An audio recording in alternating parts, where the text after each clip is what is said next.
À l'embouchure de l'Adour, les vagues sont comme autant de murs contre lesquels la frêle embarcation des pilotes cogne encore et encore. Two additional persons to come on board. As far as I understood, it's okay for you. À plus de 2000 nautiques de la côte, l'Arklo Venture Cargo hollandais attend l'arrivée de la pilotine. Where are you going with this one? You're going to Waterford? No. Southampton?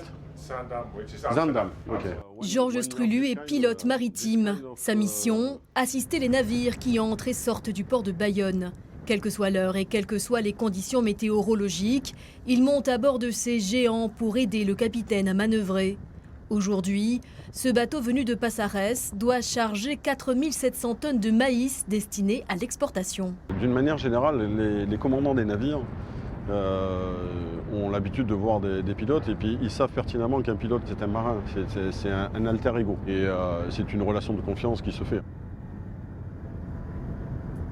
We go to the corner of the warehouse. Yeah, okay. Okay. Avec le courant qu'il y a, on est soumis à une dérive. Il faut qu'on anticipe cette manœuvre de façon à faire en sorte que le navire tombe gentiment et doucement. Zero pitch, little bit ahead, astern? No, astern. Astern, ok. Chaque pilote est affecté à un port en particulier. Il le connaît par cœur. Ses difficultés techniques, ses zones de navigation, ses pièges. Mètre avancé, 2 mètres. 2 meters, 2 mètres. Au moment d'accoster, pas le droit à l'erreur. Tout se joue à quelques centimètres près.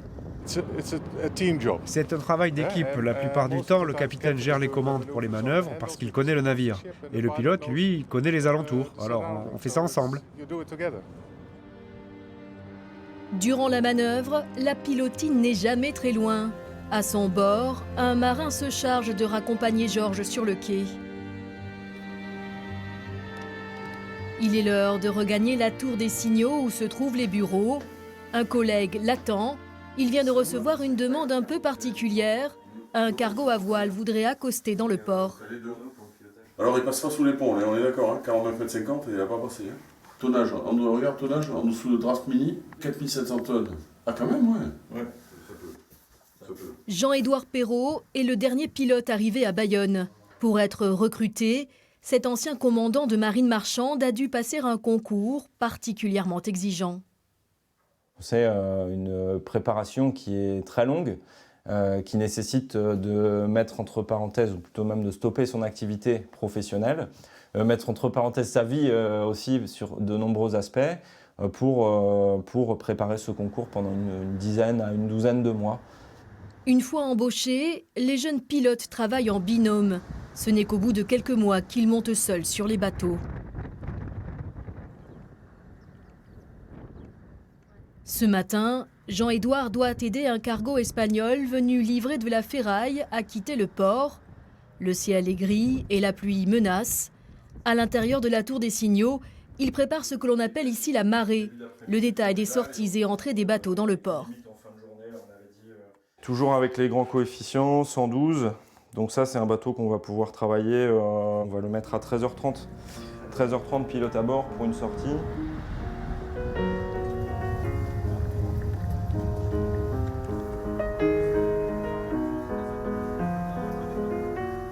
Pour les pilotes, chaque manœuvre est différente. On largue les pointes derrière.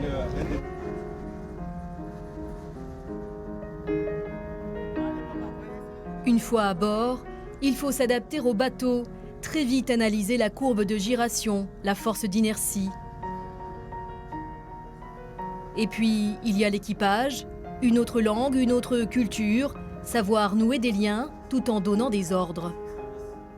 Le médal en sortie, destination de Bordeaux. Pilote, bonjour à tous, c'est Claire pour la sortie du Médal, direction Bordeaux.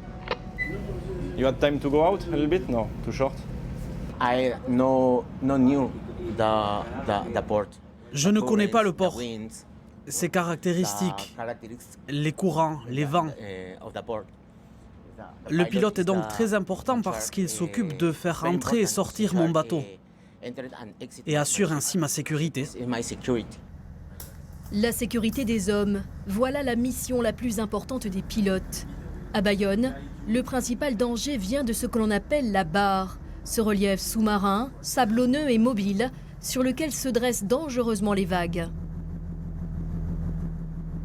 On va avoir un débit qui va varier dans l'Adour, avec une hauteur d'eau qui va également varier. Et elle se retrouve en concurrence, j'allais dire, avec la houle, avec les vagues et avec les phénomènes de marée. Et donc on va trouver cet amoncellement de dunes sous-marines, ce qu'on appelle communément la barre. Par le passé, n'étant pas curé, n'étant pas dragué, eh bien, on avait ce talus sous-marin qui donc entraînait des échouements de navires, voire des pertes de navires. Le cargo arrivé dans l'océan, Jean-Édouard regagne la pilotine. Un dernier passage toujours délicat, voire dangereux. Mais les pilotes sont des marins et ce mot-là ne fait pas partie de leur vocabulaire.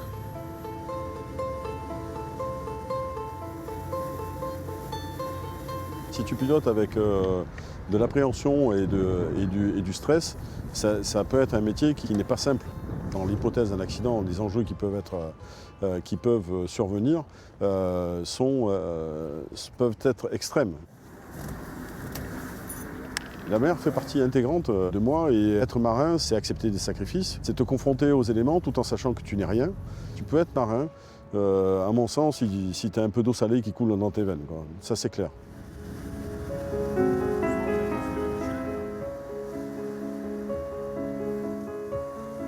De l'eau salée, mélangée au remous de l'Adour, signe particulier de ces loups de mer, toujours entre deux bateaux, entre deux escales. Les pieds ancrés dans le port de Bayonne et le cœur perdu au large.